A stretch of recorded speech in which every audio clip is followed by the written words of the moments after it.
Hello மக்களே, அனைவருக்கும் இனிய காலை வணக்கம். எல்லோரும் எப்படி இருக்கீங்க? இன்னைக்கு காலையிலே துணி துவைக்க ஆரம்பிச்சிடலான்ட்டு காலையிலே போய் துணி துவைக்கிறதுக்கு போயிட்டு துணியை பார்த்தா ஒரு 6 நாள் துணி 3 பேருக்கு சேர்ந்துருச்சு. என் குட்டி பையனுக்கே நிறைய துணி சேரும். இப்போ ரொம்ப கஷ்டமாக இருந்துச்சு துவைக்க. மெதுவாக ஒரு வழியாக துவைச்சிட்டு சீக்கிரமாக கீழே பிரேக்ஃபாஸ்ட் செஞ்சுட்டேன். இன்றைக்கி பிரேக்ஃபாஸ்ட் இட்லி ப்ளஸ் வெங்காய சட்னி இதை தான் செஞ்சேன். மதியம் லஞ்ச் குழம்பு வச்சுட்டு ரசம் வச்சு விட்டுட்டேன். பொரியலுக்கு அரியலாம் செய்யலான்னு பார்த்தேன், ஆனால் சுத்தமாக முடியல உடம்பு. அதனால் போய் படுத்துட்டு எழுந்து பார்த்தா வீடே ஒரே ரணகலமாக இருக்கிற மாதிரி இருந்துச்சு.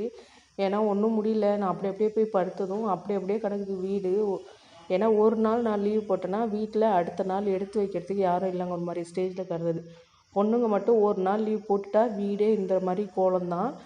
உங்கள் வீட்டில் நீங்கள் என்றைக்காவது இந்த மாதிரி உடம்பு சரியில்லாமல் போட்டு இந்த மாதிரி இருந்திருக்கான்னு மறக்காமல் கமெண்ட் பாக்ஸில் கமெண்ட் பண்ணுங்கள். நான் இதெல்லாம் எடுத்து கிளியர் பண்ணிவிட்டு அதுக்கப்புறம் என்னோடய டியூட்டியை ஸ்டார்ட் பண்ணுறேன். பாய்.